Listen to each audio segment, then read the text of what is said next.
Good morning, folks. I'm Dan. Little update. We've been working on the engine mount a little bit, and we've got the first portion of it tack welded in place, set up and tacked. I've already broken loose how the setup was, so it's a little more flexible now so I can see where we're at. But anyway, what we did is I've got it tacked in place with the exception of I'm waiting for some rectangular tubing to go here. There's still one boss that comes out from here, and our tubes come down one on each side. And the standard kind of thing that they've done for a 701 is we're putting a little upright here. The main reason for it is if we don't extend it out, support right here interferes with your tubes running down. And we've got one tube coming down each side. Has to be wide enough to clear the harmonic balancer on the back of the engine.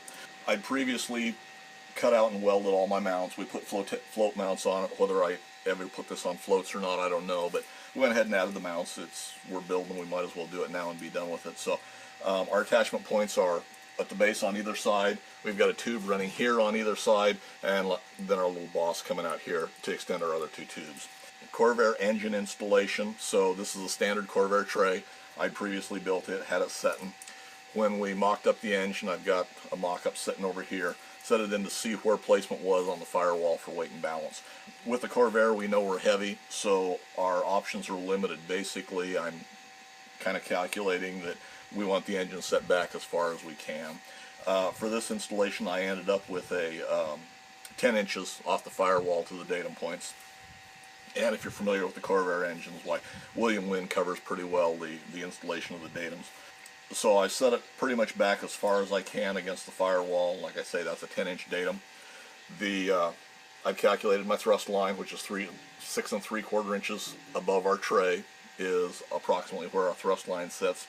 And I've set the tray positioning up and down, taking into account whatever information I could gather.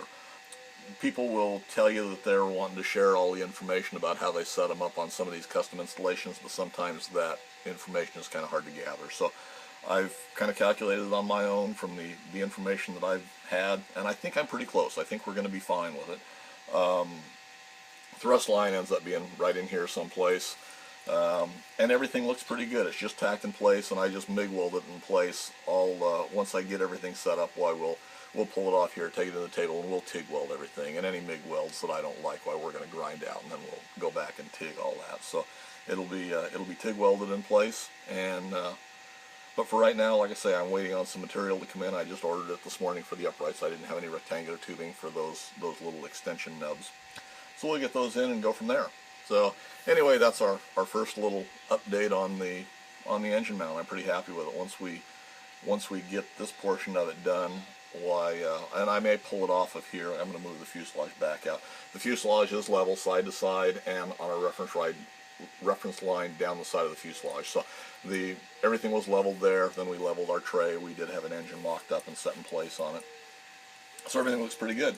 That's the latest update. I think I may go ahead and pull this portion of the mount off, and I may start TIG welding it up just to give it a little more stability. I don't really want to set the engine back in and then try and fit our other tubes and have some of my tack welds break loose. So we'll probably go ahead and start TIG welding this, get it off, make sure it sets back in position right, and then I know it's going to be where it is when we finish the top portions of it.